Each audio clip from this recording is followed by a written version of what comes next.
They say the sky never changes, but that morning, a single streak of blue was missing, stolen.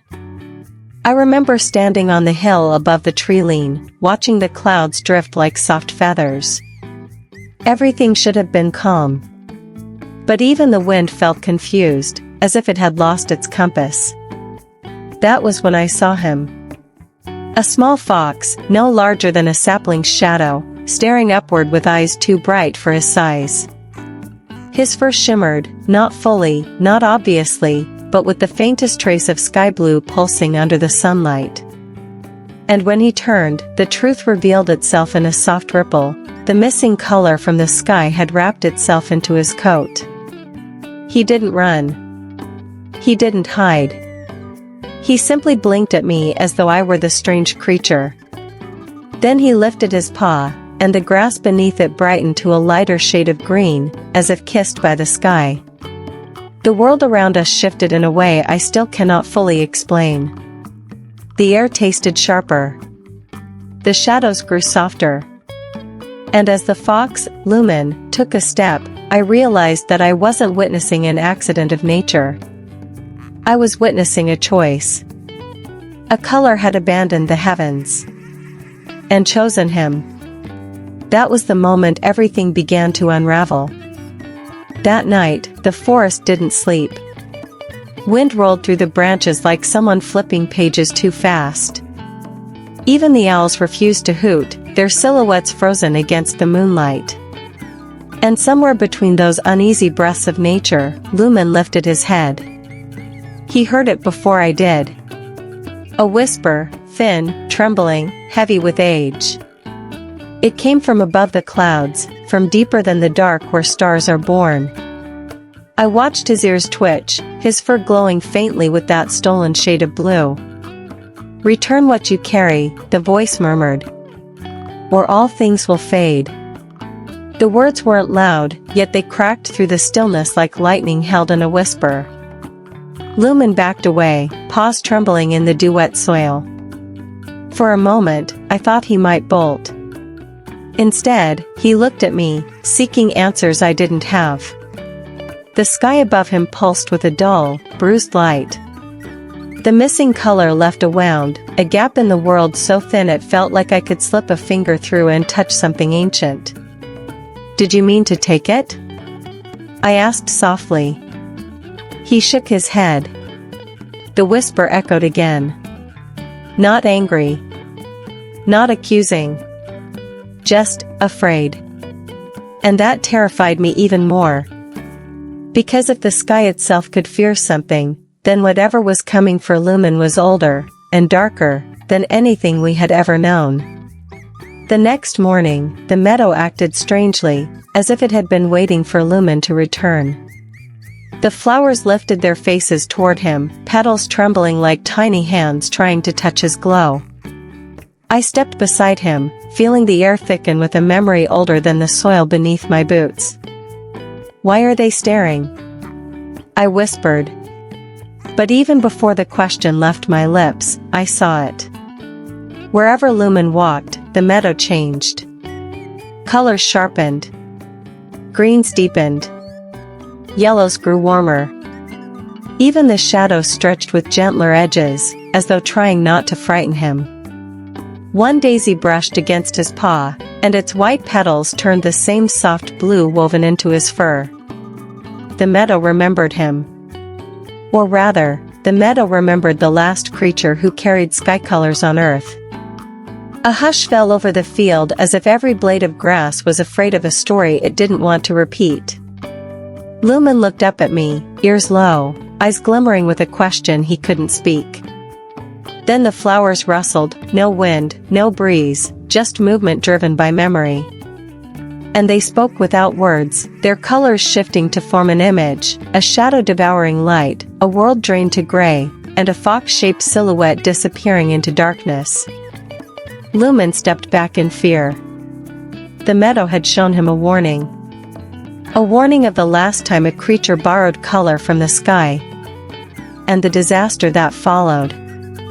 We were still processing the meadow's silent warning when the sky tore open with a streak of burning gold. Something shot downward, fast, brilliant, trailing sparks like a falling piece of dawn. Lumen froze. I shielded my eyes. Then the light crashed into the earth. When the dust settled, a small bird lay trembling in the grass, its feathers glowing with every shade of sunrise, pink, amber orange, soft gold. And as Lumen approached, the bird lifted its head. "You carry the sky's grief," it whispered. Its voice wasn't spoken aloud but resonated like wind ringing through glass. Lumen lowered himself, curious but cautious. "My name is Solari," the bird continued. "I was sent to guide the color you bear, before it becomes too heavy." "Too heavy?" I asked. Solari's feathers flickered, dimming. "Sky colors are alive. They want to return home. But something blocks them. Something that feeds on fading hues." Lumen's blue fur shivered as if reacting to the bird's words. Solari stepped closer, touching the glow in his coat. "If the color cannot return, it will keep searching. And searching. Until it tears you apart trying to escape." The meadow grew cold. Lumen backed away, frightened for the first time. Solari's sunrise wings folded tightly. "You must return it," he said softly, "before the blight finds you." We followed Solari through the woods, but something felt wrong. The trees leaned in unfamiliar directions. The moss lay in patterns that didn't belong. Even the air tasted blank, like a page with its ink washed away. "This forest," Solari murmured, his feathers dimming, "has forgotten itself." At first, I didn't understand. Then we found the signpost, weathered, old, carved by someone long gone. The wood was intact, but its words had vanished. No letters. No scratches. As if the forest's very name had been erased. Lumen brushed his tail against a trunk, and a faint streak of sky blue appeared, like a desperate attempt of the world to remember its own colors. "It's happening faster than I feared," Solari whispered. "The blight is near." A coldness slithered through the branches. Shadows thickened, not darker, but emptier, like silhouettes without a source. Lumen's fur glowed brighter in response, blue hues pulsing as if sensing a predator. Then we saw it. Not a creature, not fully. More like a hole in the world shaped like one. A distortion where color went to die. The blight didn't walk. It absorbed. Trees near it paled. Leaves crumbled to gray dust. Sounds fell silent before reaching its shape. Lumen trembled beside me. This was the thing the sky feared. The thing that once consumed all colors. And had come back hungry. We escaped the forest's hollowed silence and found refuge at a riverbank. But even the water felt wrong. It rippled without movement, stirred by nothing, as if holding its breath. Lumen stepped forward, and I gasped. His reflection didn't mirror him. Instead of sky blue fur, the water showed a version of Lumen drained of all light, a pale, ghost-like fox with hollow eyes. The reflection moved a moment after he did, lagging behind like something trapped beneath the surface. "That's not a reflection," Solari warned, feathers flaring. "That's a piece of you being pulled away." Before I could react, the river darkened, turning to liquid shadow. The false Lumen inside the water lifted its head and reached upward with a paw made of dripping gray. Then it grabbed him. Lumen yelped as the water self tried to drag him under. The sky colors in his fur flickered violently, fighting to stay attached. I lunged, grabbing him, feeling my hands go numb from the cold draining through his body. "Name yourself," Solari cried. "Or the blight will name you instead." Lumen gasped, voice barely a breath. "I am Lumen." Light burst from his coat, blue shimmering like a sky restored. The river jerked back, shadows recoiling, and the false reflection dissolved into ripples. When it cleared, the water finally reflected the truth again. But Lumen's glow was dimmer. A piece of his color had been stolen. That evening, as the sun dipped low, something astonishing happened. The sky began to cry. Not rain. Not light. But color, liquid luminescence falling in slow shimmering droplets. Each drop that touched the ground sparked life. Flowers bloomed instantly. Bark darkened with health. Even the stones looked younger. The world sighed with relief. But along the tree line, something else stirred. The blight crawled toward the falling colors, devouring each glowing droplet before it could reach the earth. With every drop absorbed, the creature swelled, its edges sharpening into a more defined shape, something almost fox-like, twisted and unfinished. Solari trembled on my shoulder. It feeds on the sky's grief. If it eats enough, it will take form. Lumen stepped forward, tail glowing with fierce determination. Even dimmed, his color called to the falling droplets. They drifted toward him instead of the blight, as if choosing who deserved them. The blight hissed without sound, an absence of noise, and surged forward. Lumen braced himself. The droplets collided with his fur, restoring a fraction of the brightness stolen by the river reflection. His eyes sharpened, glowing like twin pieces of summer sky.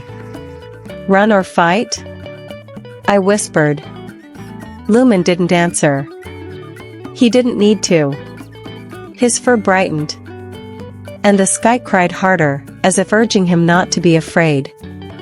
We reached the highest hill, where the sky felt close enough to touch. The blight followed, growing bolder, feeding on every stray droplet it could steal. Lumen's breaths were shallow. His glow flickered like a candle starving for oxygen. Solari pressed a wing to his cheek. "You cannot hold the sky's color as flesh. You must let it become what it wants to be." "What does it want to be?" I asked. "A color unbound." Lumen closed his eyes. And then, he let go. His body dissolved into light, soft at first, then blinding. His shape stretched upward like a ribbon pulled into the air. The blue bled into brilliance, transforming into something no longer fur, no longer fox, just pure color, breathing and alive. He had become the very essence he carried. The blight shrank back, unable to approach. It hissed silently as Lumen, now a streak of living sky, circled above it. Then he struck. Light hit the blight like dawn hitting a nightmare. Wherever Lumen touched, the creature unraveled, its borrowed shapes collapsing into shadow dust. But Lumen wasn't unscathed. The more he fought, the more of his own color he burned away. When the battle ended, he fell.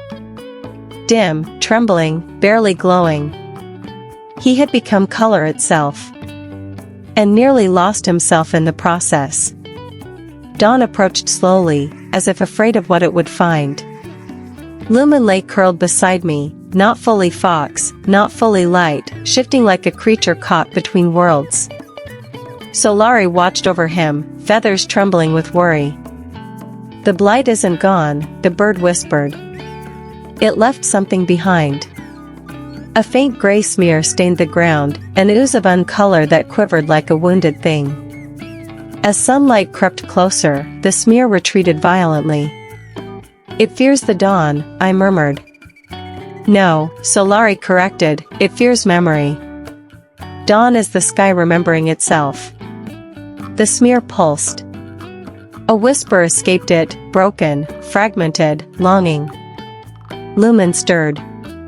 His light flickered. And then he spoke, voice thin but firm. "I know your name." The smear froze. "The blight," Lumen continued softly, "is not a creature. It is the sky's forgotten memory. The remnant of a color abandoned long ago. The smear trembled violently, as if exposed. "You want to return," Lumen whispered. "But you consume to fill the emptiness inside you." The smear leaned toward him like a child reaching for warmth. But Lumen's light brightened. "Colors don't belong in shadows." He touched it gently, and the smear dissolved, not destroyed, but remembered, absorbed as a faint shimmer into his own glow. He gasped, exhausted. But for the first time, the blight was no longer hunting him. It was finally at peace. We climbed the ridge where everything had begun. The sky above us shimmered with a faint wound, an empty crack where the stolen blue had once been. Lumen stood beneath it, small yet radiant, his body still flickering between fox and color. "Are you ready?" Solari asked. Lumen nodded. He rose into the air, not flying, but lifting, drawn upward by the longing of the sky. His fur dissolved again into streaks of glowing blue, weaving upward like silk threads pulled by invisible hands. When he touched the crack, the world held its breath. Light burst outward, soft, warm, endless. The sky drank in the color Lumen offered, healing the wound with shimmering gentleness. Clouds brightened. Air thinned with relief. The world exhaled. But something unexpected happened. The sky returned Lumen to us, with a new color woven into him. A shade that didn't exist before. Somewhere between dawn rose and deep sea blue, a hue that hummed with memory and hope. He landed beside me, fox-shaped again but forever changed. His eyes carried the new color, glowing like a promise. "What is that?" I whispered. Solari smiled. "A color that cannot be forgotten. A gift for the one who saved the sky." Lumen brushed against my hand. And above us, the sky shone brighter than it ever had. Painted by a fox who once borrowed its colors and returned them with something even more beautiful.